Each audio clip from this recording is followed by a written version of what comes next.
Okay, so restarting this now because we have already installed the Windows 7, oh sorry, Windows 10 onto it. Everything was working fine. So we have our USB for the Linux Mint ready. So I've just restarted this machine because it did not, uh, I didn't put the USB in the port properly in. So now I've done it.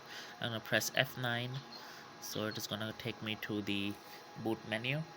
So I'm going to select the pen drive I have selected. Select the first option always. It is going to take a little bit of a time to uh, take the details in, but it will slowly but surely take you to the login screen.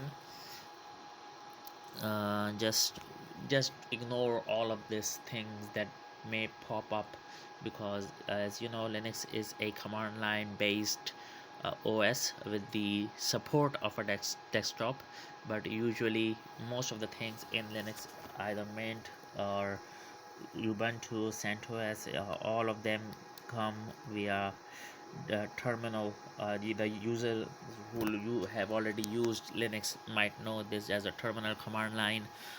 Windows user might call it a command prompt, or shell, and for Android users something like that, around along the lines. So that is how it works. So just waiting for this. This is similar to the screen with the windows that was circling around on the home page. So we are just having to look at this beautiful screen instead of having the interface that we had with the uh, Windows 10 installation. So hopefully this will be the last part that we do.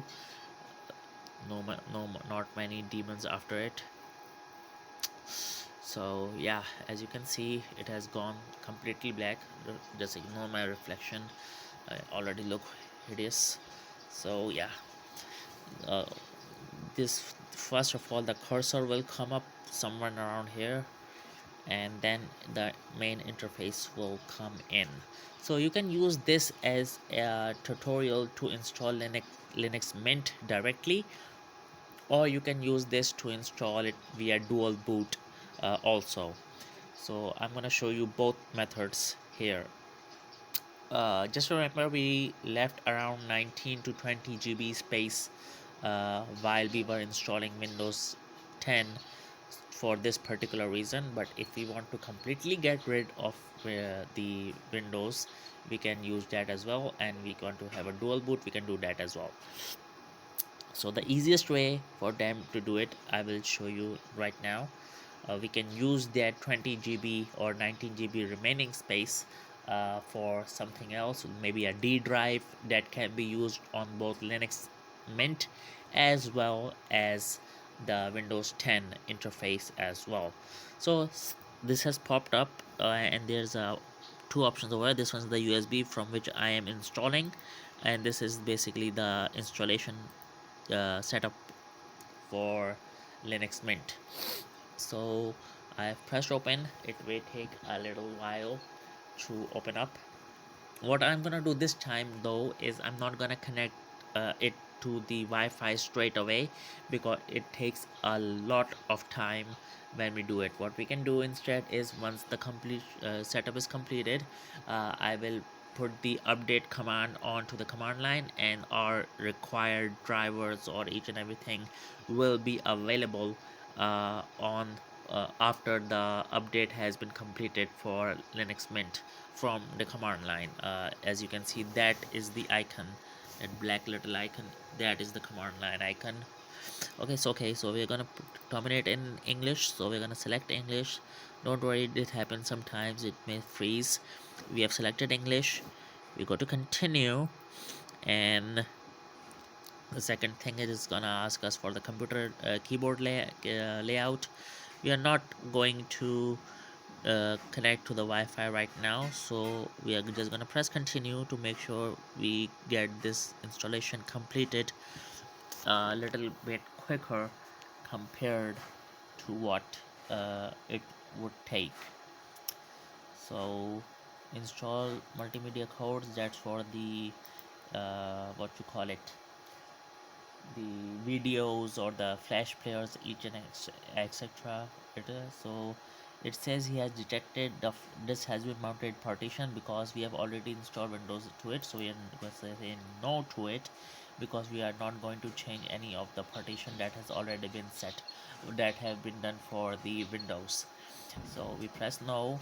It is gonna ask us, do you want to install Mint along with Windows 10 or do something else?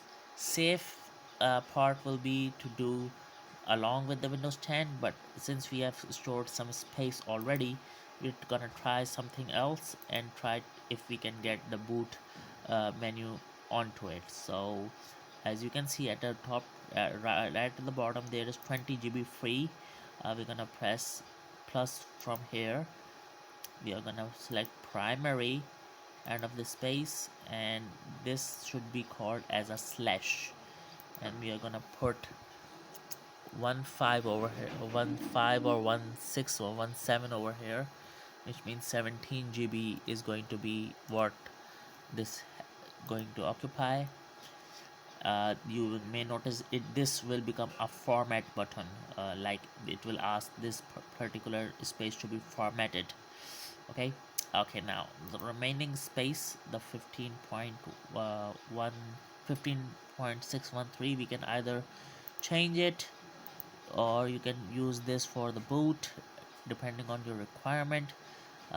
We can you either just let it go, press OK, and once you press install now, it will go and format this particular space, and that is how it will work. Otherwise we can use the no yeah that's it. So we can press install now. It will ask us that that particular format partition is gonna go format this one, it is gonna go formatted, so we are not gonna use that one. We can still use the partition space that was left, but we are not gonna do that because we may need it later on. So we gonna press this again, install now. It's gonna ask that it is gonna go formatting this entire thing, so we say yes and we say continue. It is ask us for the region, which says you have to continue with the region that we are in, and ask the password. We can put a test here as well. I'm gonna put the password in, the pretty easy one to remember. Continue, and the installation process will start.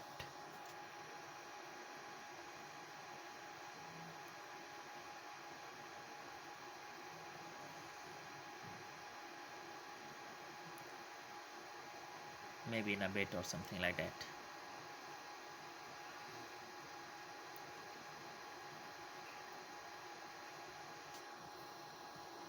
Yeah, it takes few times here because I did not connect it to the Wi-Fi. So once all of this is completed, I will make the final video showing how both of the machines have been completely installed with both operating system, and how to select the operating system once the completion of the installation has been completed. Till then, see you, take care, goodbye.